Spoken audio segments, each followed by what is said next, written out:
I came and they gave me Bloodsport, the perfect movie to show a billboard. Bienvenue sur Expérience de vie. Aujourd'hui, on plonge dans l'histoire méconnue et captivante de la réalisation de Bloodsport, le film culte qui a propulsé Jean-Claude Van Damme au rang de légende des arts martiaux. Derrière les coups de pied fulgurants, les postures iconiques et les combats explosifs se cache une bataille acharnée, faite d'obstacles insurmontables, de sacrifices personnels et d'une détermination à toute épreuve. De la lutte pour décrocher le rôle à un tournage chaotique à Hong Kong, en passant par des blessures réelles et un montage presque abandonné par le studio, l'histoire de Bloodsport est bien plus qu'un simple film d'action. C'est un combat pour un rêve, celui d'un jeune Belge inconnu qui a tout risqué pour réussir. Préparez-vous à découvrir une aventure où chaque coup porté à l'écran cachait une lutte encore plus intense en coulisses. Et si vous aimez les histoires de persévérance et de passion, abonnez-vous à Expérience de vie et mettez un pouce bleu pour ne rien rater. Le combattant inconnu. Au milieu des années 80, Jean-Claude Van Damme n'était qu'un visage anonyme à Los Angeles. Loin d'être une star, ce Belge de 25 ans, sans véritable expérience d'acteur, sans relation ni argent, avait tout quitté à Bruxelles, sa maison, sa famille, sa stabilité pour poursuivre un rêve que beaucoup jugeaient insensé. À peine capable de parler anglais, il débarque aux États-Unis avec un sac de sport, une paire de nunchakus et des photos de ses jours de karaté compétitif. Pendant des mois, il survit en enchaînant les petits boulots, livreur de pizza, poseur de moquettes, videur de boîte de nuit, un rôle où sa politesse le rendait presque trop gentil pour expulser qui que ce soit. Mais chaque jour, il s'entraînait sans relâche. Dans des parkings déserts, sur les plages de sable ou dans des gymnases fermés, il perfectionnait sa souplesse, ses coups de pied et ses mouvements, refusant de laisser son corps s'affaiblir, même les jours où il n'avait rien à manger. Pour Jean-Claude, ce n'était pas seulement une question de forme physique, mais de préparation mentale, être prêt, coûte que coûte, pour l'opportunité de sa vie. Sa chance, il la saisit littéralement dans un parking. Un après-midi, il repère Menahem Golan, cofondateur de Canon Film, devant un restaurant. Sans hésiter, Jean-Claude se présente, déclare qu'il est un artiste martial et exécute une démonstration improvisée, terminant par un coup de pied circulaire à 360 degrés qui s'arrête à quelques centimètres du visage de Golan. Surpris et impressionné, Golan lui tend sa carte et l'invite à passer au bureau. Ce coup d'éclat place Jean-Claude sur le radar de Canon, mais ne lui garantit rien. Pendant des semaines, il traîne dans les studios, acceptant des petits rôles et des doublures dans des scènes de combat. Son véritable objectif ? Le rôle principal dans Bloodsport, un film à petit budget inspiré de l'histoire soi-disant vraie de Frank Dux, un combattant d'un tournoi clandestin. Le studio doute, Jean-Claude a les mouvements, mais peut-il porter un film ? Peut-il jouer la comédie ? Inlassable, il insiste, s'invite à des réunions, improvise des démonstrations dans les couloirs et aide même à chorégraphier des scènes de combat. À force de persévérance, et peut-être parce que personne d'autre ne voulait du rôle, il décroche le rôle de Frank Dux. Une victoire ? Pas encore. Le salaire est dérisoire, le scénario bancal, et le tournage l'emmène à Hong Kong, dans un environnement inconnu et souvent risqué. Pour Jean-Claude, le vrai combat ne fait que commencer. Les origines tumultueuses et un scénario pris à la légère. Quand Jean-Claude obtient le rôle principal dans Bloodsport, il ne s'engage pas dans une production hollywoodienne soignée, mais dans un chaos total. Le film repose sur une histoire fragile, les affirmations controversées de Frank Dux, un ancien marine américain qui prétend avoir combattu dans un tournoi secret d'arts martiaux, le Kumite. Beaucoup doutent de sa véracité, certains parlent de pure invention. Pourtant, Canon Film y voit une opportunité, une histoire spectaculaire pour un film d'action à bas coût. Avec un budget minuscule, bien loin des standards des gros studios, le projet est confié à un réalisateur peu expérimenté, N. Arnold, et à une équipe réduite. Pour beaucoup, Bloodsport n'est qu'un film de série B destiné à remplir les programmations de minuit ou le marché naissant de la VHS. Mais pour Jean-Claude, c'est bien plus. C'est sa porte d'entrée vers Hollywood, et il y croit, même si personne d'autre ne le fait. Le tournage à Hong Kong est un véritable défi. L'équipe, un mélange d'Américains et de locaux, lutte avec des problèmes de communication constants. Les instructions passent par plusieurs traductions, le matériel arrive en retard, les lieux de tournage sont limités, et la météo cause des retards fréquents. Le casting, composé de bodybuildés, d'artistes martiaux et de combattants de scène sans expérience d'acteurs, ajoute à la pagaille. Bolo Yeung, qui incarne le terrifiant Chong Li, impressionne par sa présence physique, mais son intensité imprévisible complique les scènes de combat. Jean-Claude doit rapidement établir une confiance avec lui, surtout pour les séquences les plus brutales du film. La chorégraphie des combats, faute de budget pour engager des coordinateurs renommés, est souvent improvisée sur place. Habitué à un contrôle absolu grâce à des années d'entraînement, Jean-Claude trouve cette spontanéité frustrante. Pourtant, il transforme ses contraintes en atouts, concevant des combats qui reflètent une progression dramatique, chaque adversaire apportant un style unique et une intensité croissante. Malgré le scepticisme de l'équipe, certains raillent openly son accent ou doutent de son charisme. Jean-Claude reste focalisé. Mais les retards s'accumulent, des scènes sont coupées, et le budget s'épuise. La dernière semaine est une course contre la montre pour terminer avant que l'argent ne disparaisse complètement.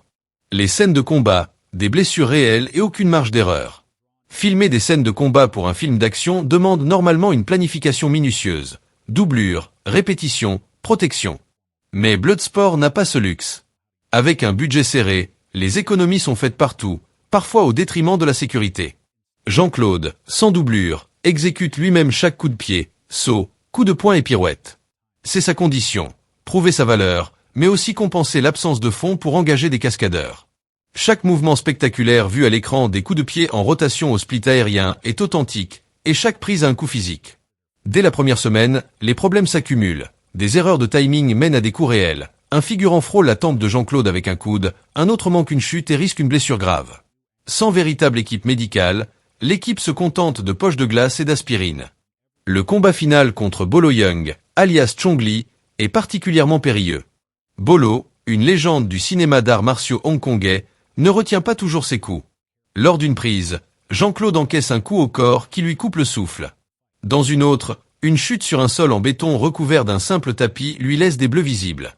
La scène emblématique où son personnage, aveuglé par une poudre, continue de se battre, est un exploit. Jean-Claude s'entraîne des semaines pour mémoriser chaque mouvement, répétant à l'aveugle pour garantir la fluidité. Une seule erreur pourrait blesser gravement lui ou son adversaire. Le manque de temps interdit les reprises, 1 ou 2 prises, et on passe à la suite, même si les acteurs boitent ou souffrent. Jean-Claude, déterminé à rendre les combats cinématographiques, prend les rênes de certaines chorégraphies, proposant des ajustements et même l'idée du coup de pied en split aérien en slow motion, devenu iconique. Ce mouvement, absent du scénario initial, nécessite des heures de tournage pour capturer l'angle parfait, laissant Jean-Claude épuisé mais satisfait. Ces risques, cette absence de sécurité, donnent au film son énergie brute, son authenticité. Mais sur le plateau, personne ne sait encore si le film trouvera son public. Un film terminé que personne ne voulait distribuer. De retour à Los Angeles après le tournage éprouvant, Jean-Claude est épuisé mais optimiste. Les combats sont saisissants, et il croit en leur potentiel. Pourtant, la première version montée par Canon Film est un désastre. Trop longue, mal rythmée, les scènes de combat perdent leur impact. Lors de la projection pour les exécutifs, l'ambiance est glaciale. Certains quittent la salle, d'autres parlent d'un film embarrassant. On évoque l'idée d'abandonner le projet, une pratique courante chez Canon pour les films à petit budget qui semblent peu rentables. Jean-Claude est dévasté. Il a tout donné, son corps, son argent, son énergie, et le film risque de disparaître. Refusant d'abandonner, il prend une décision audacieuse, demander à rééditer le film lui-même. Sans formation en montage, il s'appuie sur son instinct, acquis par des années de pratique martiale, pour comprendre le rythme et l'impact. Pendant des jours, il travaille avec un monteur, resserrant les scènes, supprimant les pauses inutiles, ajustant les angles pour maximiser l'intensité des combats. Il veille à donner une structure émotionnelle au parcours de Frank Dux, même avec un scénario simpliste. Le nouveau montage est plus fluide, plus percutant. Les combats retrouvent leur énergie, et la progression dramatique fonctionne enfin. Pourtant, le studio reste sceptique, envisageant une sortie directe en VHS. Mais un test avec un public change tout. Les spectateurs applaudissent, rient, vibrent. Ils sont captivés par l'authenticité de Jean-Claude, son charisme brut. Canon accepte une sortie en salle, modeste, mais réelle. Pour Jean-Claude, c'est une lueur d'espoir, mais pas une garantie. Toujours sans argent, il continue les petits boulots, attendant la sortie avec anxiété. Le succès n'est pas assuré, et un échec pourrait mettre fin à ses rêves. La vérité que peu de gens connaissent. On pourrait croire que la fin du tournage marque la fin des épreuves, mais pour Jean-Claude, le plus dur commence après. La plupart des gens ignorent à quel point il a été difficile de faire Bloodsport, confie-t-il. Le salaire dérisoire ne couvre même pas son loyer. Il dort dans sa voiture ou chez des amis, saute des repas pour continuer à s'entraîner. Les blessures du tournage persistent et le doute l'assaille. Et si le film échoue? Sans agent ni soutien, il prend les choses en main, livrant des cassettes VHS aux distributeurs, participant à des projections, faisant la promotion dans des gymnases et des écoles d'arts martiaux. Il répète même son coup de pied aérien pour convaincre des acheteurs, comme au premier jour. Ce n'est pas la gloire, c'est la survie. Quand Bloodsport sort en 1988, sans grande campagne marketing, il semble voué à l'oubli. Mais contre toute attente, le public s'en empare. Le bouche à oreille et les locations VHS font exploser sa popularité. Les copies circulent, les vidéoclubs signalent une demande constante, et Bloodsport devient un classique culte presque du jour au lendemain. Jean-Claude, l'inconnu qui vivait dans sa voiture, devient une star. Mais peu savent à quel point il a frôlé l'échec, combien il a sacrifié son corps, ses finances, sa santé mentale. Bloodsport n'a pas seulement lancé sa carrière, il a redéfini le cinéma d'arts martiaux, ouvrant la voie à une génération de combattants devenus acteurs.